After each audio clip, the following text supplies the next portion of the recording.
নমস্কাৰ বন্ধু বান্ধৱীসকল, মোৰ অন্য এক নতুন ভিডিঅ'লৈ আপোনালোকক স্বাগতম। আজি মই দেখুৱাবলৈ গৈ আছোঁ আপোনালোকে পুৰণি কাষ্ট চাৰ্টিফিকেটখন ডিজিটেলাইজ কেনেকৈ কৰিব। সেইতে কৈ থওঁ, আপোনালোকৰ যিখন পুৰণি কাষ্ট চাৰ্টিফিকেট আছে সেইখন ইনভেলিড নহয়, কিন্তু এতিয়া কিছুমান এপ্লাই কৰাৰ ক্ষেত্ৰত যিখন আমাৰ ডিজিটেলাইজ চাৰ্টিফিকেট হ'ব, সেই চাৰ্টিফিকেটখনৰ ডিজিটেল ৰেজিষ্টাৰ নম্বৰটো কিছুমানত বিচৰা হৈছে। তেনেকুৱা ক্ষেত্ৰত হয়তো অসুবিধা হ'ব পাৰে। গতিকে সময় থাকোঁতে আপোনাৰ কাষ্ট চাৰ্টিফিকেটখন ডিজিটেল কৰি লোৱাটো অতি প্ৰয়োজন।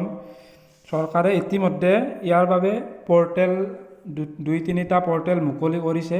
এয়া মই স্ক্ৰীণত দেখুৱাই আছোঁ। এই পৰ্টেলটো দেখিছে আপোনালোকে, কাষ্ট চাৰ্টিফিকেট এপ্লিকেশ্যনছ। তাৰ বাবে মই প্ৰথমতে ক্ৰম ব্ৰাউজাৰত গৈছোঁ। ইয়াতে মই চাৰ্চ কৰিম sewasetu.assam.gov.in। আপোনালোকে দেখি আছে।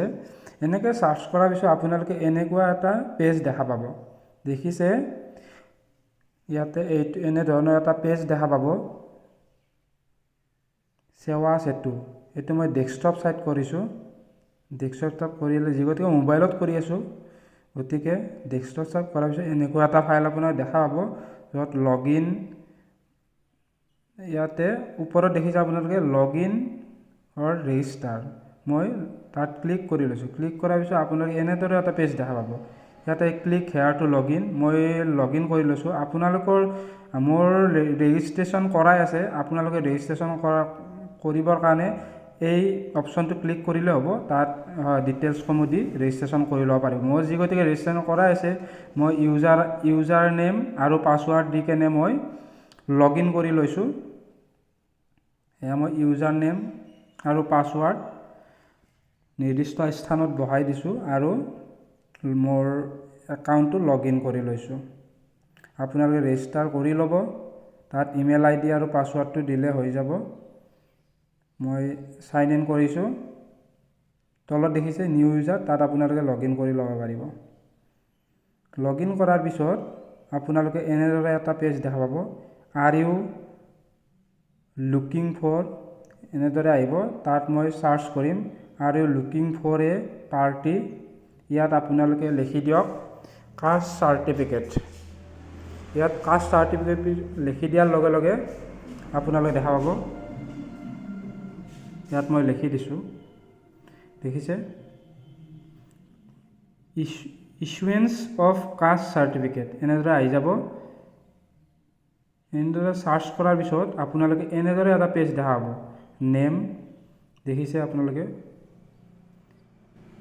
কাষ্ট চাৰ্টিফিকেট এপ্লাইৰ কাৰণে আহি গৈছে। Service name, issuance of caste certificate, category to citizen services. এনেদৰে আপোনালোকে অহাৰ পিছত ইয়াতে এপ্লাই অপশ্যনত ক্লিক কৰিব। যেতিয়া এপ্লাই অপশ্যনত ক্লিক কৰিব, এনেদৰে আহিব এপ্লাই গাইডলাইনছ, ৰিকুইৰমেণ্টছ, এইবিলাক আহিব। আৰু দেখিছে, মই ইয়াৰ এপ্লাই কৰাৰ কাৰণে কি কি ডকুমেণ্টছ লাগিব তাক মই ইয়াত দেখুৱাই আছোঁ আপোনালোকক।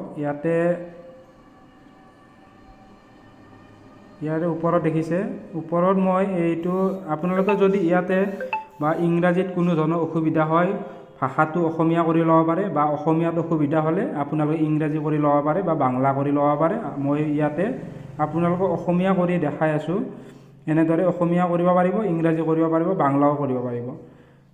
দেখিছে, যদি নতুন ব্যৱহাৰ কৰা হয় তেন্তে ৰেজিষ্টাৰ কৰিব লাগিব। ক্লিক কৰি জাতি প্ৰমাণপত্ৰৰ বাবে আবেদন কৰিব পাৰিব। এনেদৰে এইবিলাক লেখাবিলাক আহিব। তাৰ বাবে ইয়াৰ বাবে কি কি ডকুমেণ্টছ লাগিব সেইবিলাক ইয়াতে আছে। প্ৰয়োজনীয়তাসমূহ বা নথিসমূহ, আবেদনকাৰীৰ ফটো লাগিব, জন্মৰ প্ৰমাণপত্ৰ, বাসস্থানৰ প্ৰমাণ, স্থায়ী বাসিন্দাৰ প্ৰমাণপত্ৰ, পিতৃৰ জাতিৰ প্ৰমাণপত্ৰ, অন্য যিকোনো নথি, ভোটাৰ তালিকা, আবেদন পত্ৰৰ স্কেন কৰা প্ৰতিলিপি, মাচুল, আপোনালোকে মাচুল 30 টকা ইয়াতে পে' কৰিব লাগিব। এনেদৰে আপোনালোকে এইখিনি কৰাৰ পিছত ইয়াতে আবেদন কৰক বুলি আছে। ইয়াতে আবেদন কৰকত ক্লিক কৰাৰ পিছত দেখিছে, আবেদন কৰকত ক্লিক কৰাৰ পিছত আপোনালোকে এনেদৰে এটা পেজ দেখা পাব। দেখিছে, ইয়াতে সম্পূৰ্ণ বিৱৰণ দিয়া আছে। আপোনালোক কি কি লাগিব, কিমান টকা লাগিব, 30 টকা মাত্ৰ লাগিব। তাৰপিছত ইয়াতে ফটোবিলাক কিমান সাইজৰ হ'ব লাগিব ইয়াতে আছে ল্যাঙ্গুৱেজ কি ল্যাঙ্গুৱেজত কৰিব অসমীয়া ইংৰাজী বড়ো বেংগলী এইবিলাক আবেদনকাৰীৰ নাম আবেদনকাৰীৰ বয়স এইবিলাক দিয়াৰ পিছত আবেদনকাৰীৰ ঠিকনা মহকুমা ৰাজচক্ৰ পিন নম্বৰ এইবিলাক দিয়াৰ পিছত সেভ এণ্ড নেক্সট মাৰিব তাৰ পিছত যিবিলাক ফটো আপলোড অপচন আহিব ফটো আপলোড কৰিলে আপোনালোকৰ এপ্লিকেশ্যনটো সাবমিট হ'ব সাবমিট হোৱাৰ 30 দিনৰ পিছত আপোনালোকে কাষ্ট সাৰ্টিফিকেট পাব ইয়াতে দেখিছে the certificate will be delivered within 30 days of application ইয়াতে 30 ডেজৰ পিছত আপোনালোকে নিজৰ কাষ্ট সাৰ্টিফিকেটখন আপোনালোকে পাব ইয়াতে এপ্লাই কৰাৰ পিছত ধন্যবাদ এইখিনি আছিল মোৰ এনে ধৰণৰ ভিডিঅ'সমূহ চাই থাকিবলৈ আপোনালোকে মোৰ চেনেলটো সাবস্ক্ৰাইব কৰিব নাপাহৰিব মই আৰু নতুন নতুন ভিডিঅ' আহি আছে ধন্যবাদ।